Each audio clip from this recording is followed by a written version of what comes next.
Hello, good morning, students.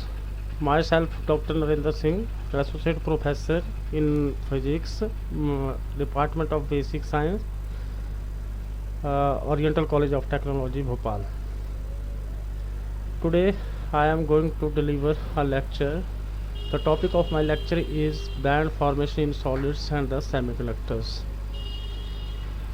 The contents of these presentations are introductions, semiconductors, energy bands in solids, conduction band, valence bands and forward energy gap, insulators, conductors, semiconductors, electrons and holes in semiconductors, intrinsic semiconductors, doping of the semiconductors, extrinsic semiconductors, n-type semiconductors and p-type semiconductors.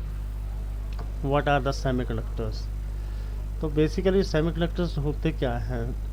तो इसमें अगर हम देखें, the semiconductors have the resistivity between good conductors and the insulator and the approximately the resistivity of the semiconductors lies between, that is your 10 raised की power -2 ohm meter to 10 raised की power 4 ohm meter at room temperature. तो सबसे पहले हम यहाँ पे जो करना चाह रहे हैं, द टॉपिक जो हमारा है, that is your how the bands form in your solids. अगर हम एज ए इंडिविजुअल एटम की बात करें तो in your individual atom there are discrete energy levels.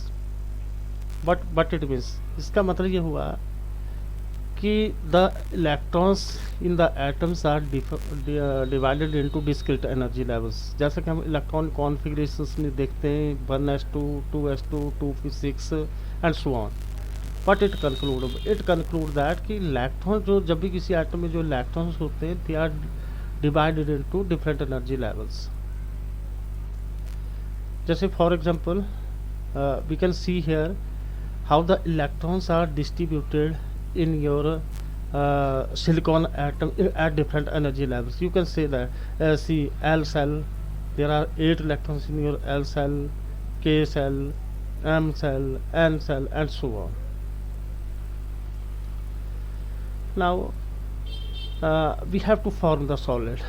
Basically हम सॉलिड्स बनाना चाह रहे हैं, then what will happen, we have to bring large number of the atom close to each other as shown in this figure. So solids nothing but it you can say that it is the arrangement of the atoms in a symmetric space lattices. Okay, तो हमें करना क्या पड़ता है solids बनाने के लिए? We have to bring the atoms very close to each other. Now what will happen when we brings the atom? You can see in this slide. अगर आप इसमें देखेंगे तो यहाँ पे जब आप देखेंगे then what will happen, जब atoms को आप close लेके आ रहे होते हैं then what will happen, there is no interaction at all between the atoms. Interactions means the force between electrons and electrons of neighboring atom and the force between your nucleus and nucleus of your neighboring atom. आप यहाँ पे देखेंगे तो यहाँ पे that your, अगर ये एक ग्राफ है इंटर एटॉमिक स्पेसिंग और एनर्जी के बीच में, अगर आप देखेंगे तो यहाँ पे एनर्जी कांस्टेंट है, देयर इज नो इंटरेक्शन, कोई इसके बीच में जो है कोई फोर्स नहीं है, मतलब जो आपके पास है कांस्टेंट एनर्जी। जैसे जैसे ये एटम क्लोजली पहुँच रहे हैं एक दूसरे के आसपास आ रहे हैं, then what will happen, interaction from this point interaction start to takes place. अब ये इंटरेक्शन होना शुरू हो जाता है। यहाँ पे मैक्सिमम इंटरेक्शन होगा जब स्पेसिंग और रिड्यूस करेंगे तो उसके बीच में क्या होगा, बहुत ज़्यादा इंटरेक्शन होगा। Okay, clear. नाउ जब एटम्स क्लोज आएंगे, इंटरेक्शन होगा, then what will happen to the energy states. तो एनर्जी स्टेट्स के बारे में क्या होगा, दो पहले जब इंडिविजुअल एटम की हमने देखा तो उसमें क्या था, डिस्क्रीट एनर्जी लेवल्स थे, लेकिन जब एटम्स को हम क्लोज लेके आए then what will happen to the energy states. तो यहाँ पे अगर आप देखेंगे तो यहाँ पे जब एक आर डिस्टेंस के ऊपर एटम आएगा तो अगर आप देखेंगे यहाँ पे जो एटम्स की जो लोअर एनर्जी स्टेट्स होंगी, 2 एटम्स या 3 एटम या 10 एटम या 50 एटम जिनकी लोअर एनर्जी स्टेट्स होंगी, they come close to each other, वो आपस में क्लोज आ जाती है। और उसी तरह से हायर एनर्जी स्टेट्स जो होंगी वो भी क्लोज आ जाती है। तो जो लोअर एनर्जी स्टेट्स क्लोज आएंगी then they will form a band which is known as your valence band. उसी तरह से हायर एनर्जी स्टेट्स जो क्लोज आएंगी वो भी एक बैंड बना लेंगी। तो जिसको अपन क्या बोलेंगे, that is known as your conduction band. तो in this way what will happen, the bands formation in your solids. Now you can see in this diagram, that is your individual atoms. जब आप ये देखेंगे ये एक individual atom है और ये इसका एनर्जी लेवल डायग्राम है. इसमें देखिए कि ये डिस्क्रीट एनर्जी लेवल्स हैं, जैसे 1s 2s 2p 3s 3p 3d and so on. ये इंडिविजुअल एटम की बात करेंगे. Now here you can see that is your crystalline solid. मतलब ये क्रिस्टलाइन सॉलिड्स हमारे पास बनेगा कैसे, जब इस तरह के इंडिविजुअल एटम, हम बहुत सारे इंडिविजुअल एटम क्लोज लेके आएंगे, then what will happen, the formation of your crystalline solids takes place. यहाँ पे फॉर्मेशन होना शुरू होगा. तो यहाँ पे जब फॉर्मेशन होगा then you can see this diagram, that your energy level diagram. अब नाउ व्हाट विल हैपन, अगर आप देखेंगे एक बैंड बन रहा है, जो लोअर एनर्जी स्टेट्स होंगी एटम की, they come close to each other and form a band, जिसको हम पहले बोल दिया बैलेंस बैंड. और उसी तरह से जो हायर एनर्जी स्टेट्स की, जो हायर एनर्जी स्टेट्स होंगी, they also come close to each other, they will form a band which is known as your conduction band. Okay, clear. तो ये आपके पास कंडक्शन बैंड बनाएगा. और ये बैलेंस बैंड और ये बैलेंस बैंड और ये कंडक्शन बैंड, इन दोनों के बीच में ये जो है, ये that is your band gap. इसको क्या बोलेंगे हम लोग, that is your band gap. Now we have the three types of materials on this band theory. कि बैंड थ्योरी के ऊपर 3 टाइप के मटेरियल्स हैं. सबसे पहले बात करते हैं हम लोग इंसुलेटर्स की. तो इंसुलेटर्स क्या हैं, ऐसे मटेरियल्स जिनमें बैंड गैप जो होगा that is your more than 3 electron volt. Okay, और सबके सब जो इलेक्ट्रॉन्स होंगे they are available in your valence band. ये कहाँ पे होंगे, बैलेंस बैंड पे.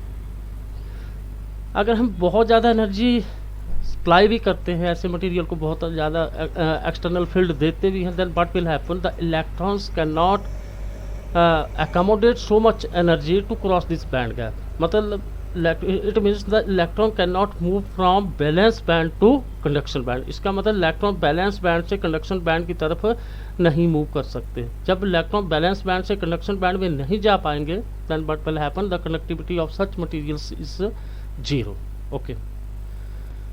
Now the second type of the material is your semiconductors. तो basically what are the semiconductors? Initially you know that the semiconductors is acting as your insulator at absolute zero. मतलब इसका मतलब how, इसका मतलब ये हुआ कि सब के सब इलेक्ट्रॉन्स कहाँ होते हैं, एट द बैलेंस बैंड. ये कहाँ पे होंगे, balance band, and tightly bounded with your parent nuclei. और वो टाइटली बाउंडेड रहते हैं किसके साथ, पेरेंट न्यूक्लिया के साथ. अगर उस केस में हम एक्सटर्नल फील्ड लगाएंगे भी, then the electron cannot move from valence band to conduction band. Why? Because they are not free from the nucleus. उसी तरह से जब थोड़ा सा हम टेम्परेचर इंक्रीज करेंगे या eight room temperature, what will happen, these valence electrons take energy and start to move. They are free, then they become free. उसके बाद जब हम थोड़ा सा फील्ड लगाएंगे, एक्सटर्नल फील्ड लगाएंगे, what will happen, then this electron move from valence band to conduction band, and such materials are known as your semiconductors. The third type of material is your conductors. In case of your conductor, the band gap and the band gap is your 0. What it means, इसका मतलब क्या हुआ कि valence band और conduction band they are just overlap to each other. ये आपस में क्या होते हैं, overlap to each other. If you apply small amount of your external field, then what will happen, the electrons start to move from valence band to conduction band, and hence the material start to conduct electricity. Now that is your schematic diagram of your metals, semiconductors and insulator combined diagram. आप इसमें देखेंगे कि देखिए इसमें overlapping है, balance band और conduction band की overlapping है. यहाँ स्मॉल गैप है सेमीकंडक्टर्स के केस में, और ये कंडक्टर के केस में ह्यूज वन, बहुत ज़्यादा गैप है. ओके, तो अगर बात करें सेमीकंडक्टर्स की, तो इस केस में the band gap in your semiconductor lies between conductor as well as your insulators. Now in case of semiconductors, initially at absolute zero, all the electrons